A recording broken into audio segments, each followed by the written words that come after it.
आज महाविकास पार्टी की इस बैठक में आए हुए तमाम महाविकास पार्टी के दल के नेता, मुंबई के बाहर से आए हुए तमाम नेता, यहां बैठे हुए तमाम दोस्तों, साथियों, भाइयों और बहनों, हंगामा खड़ा करना मेरा मकसद नहीं। मेरी कोशिश है सूरत बदलनी चाहिए। मेरे सीने में ना सही तो तेरे सीने में सही, हो कहीं भी आग लेकिन आग जलनी चाहिए। नौजवान साथियों, जब इस सरकार का जोर जुल्म बढ़ने लगा तो पूरे देश के नेताओं ने तय किया कि इंडिया अलायंस बनेगा। अब की बार 400 पार, अब की बार 400 पार। और मुझे बधाई देता हूं मैं तमाम इंडिया अलायंस के साथियों को, जनता को, कि जिन्होंने कहा था अब की बार 400 पार, ऐसे मुंह के बल गिरे कि 240 पर आकर रुक गए। 10 साल में पार्लियामेंट में कोई बिल फेल नहीं हुआ।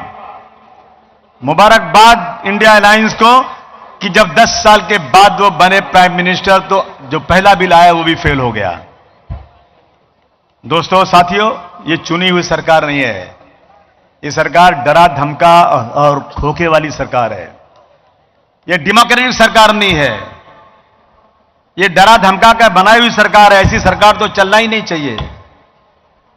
कहते हैं कि जिसे आगे बढ़ाता हूं वही मुझे पीछे गिराता है। मेरा पाला हुआ बच्चा मुझे आंखें दिखाता है। कितने पाले हुए बच्चे कहां चले गए, मैं किसी का नाम नहीं लेना चाहता हूं, लेकिन दोस्तों, हमने जिस तरह से इंडिया अलायंस बनाकर 400 पार वाले को 240 पे लाया, अब की बार ये संकल्प लो कि इस देश की संस्कृति को, इस देश के संविधान को बचाने के लिए हम इतना मेहनत करेंगे, इतना कष्ट करेंगे कि अब की बार वो सरकार दूर दूर तक नजर न आने पाए। 145 की बात तो दूर की है, उसके नजदीक कम से कम 70-75 से ऊपर ना जाने पाए। संकल्प है कि नहीं बोलो? ये संकल्प लेके जाना है यहां से। दोस्तों, आप जरा सोचिए कि इस देश में सिर्फ हिंदू और मुस्लिम चलेगा? अरे ये देश इसलिए सुंदर है कि हिंदू, मुस्लिम, सिख, ईसाई, पारसी सभी इस देश के हैं सिपाही। लेकिन आज जो है इतनी लुच्ची सरकार है ये कि इसके पास कोई प्रोग्राम नहीं है।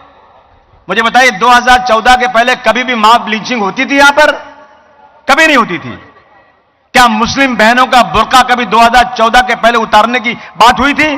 कभी नहीं हुई थी। आज बीफ के नाम पर आज कितने मुसलमानों को जबरदस्ती पेड़ में बांध के मार दिया गया।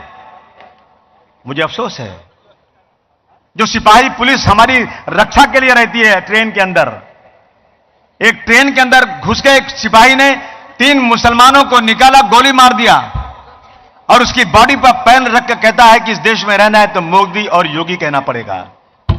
इस सरकार को हटाना है कि नहीं हटाना है? इस सरकार को हटाना बहुत जरूरी है। लव जिहाद नाम की कोई चीज नहीं थी। इनके पास पेन कार्ड जिहाद, लव जिहाद, लैंड जिहाद, और जिहाद। अरे पढ़े लिखे नहीं हो क्या? जाहिल हो क्या?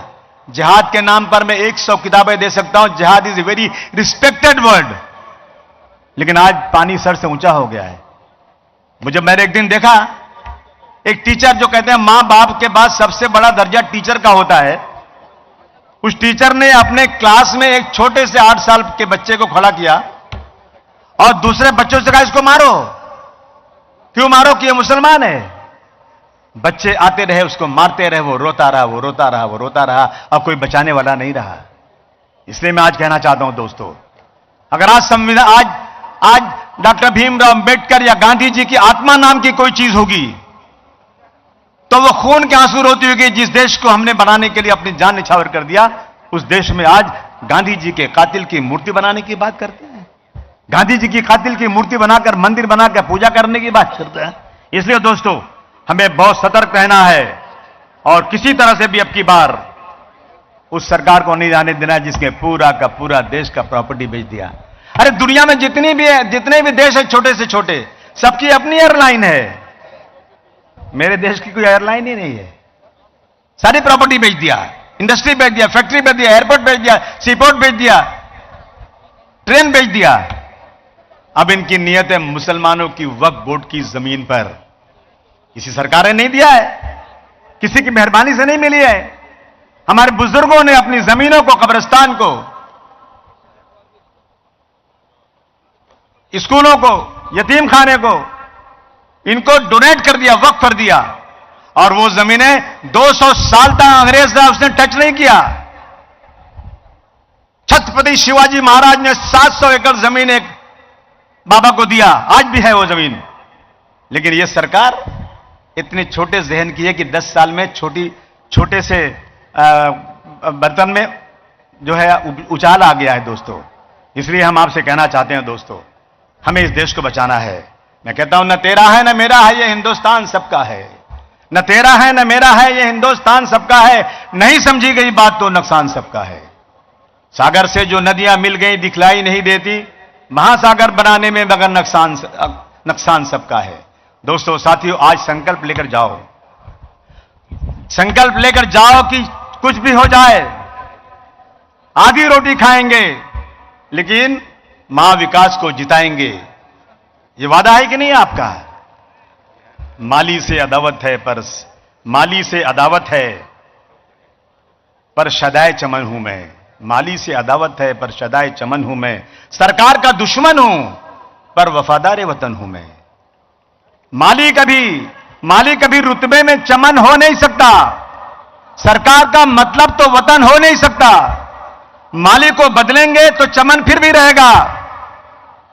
महाराष्ट्र की सरकार को बदलेंगे तो वतन फिर भी रहेगा। मैं बहुत आभार प्रकट करता हूं मां विकास अघाड़ी का आपने मुझे बोलने का मौका दिया।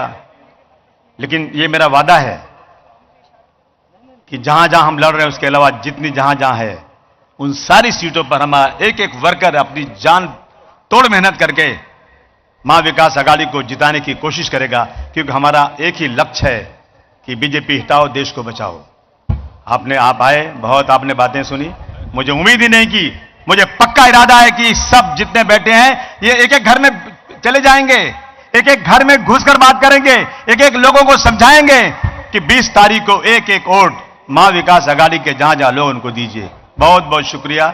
जय हिंद, जय समाजवादी। धन्यवाद अबू भाई। आपने कहा था कि आपकी बार 400 पार का नारा तो पूरी तरह से ढेर हो गया। महाराष्ट्र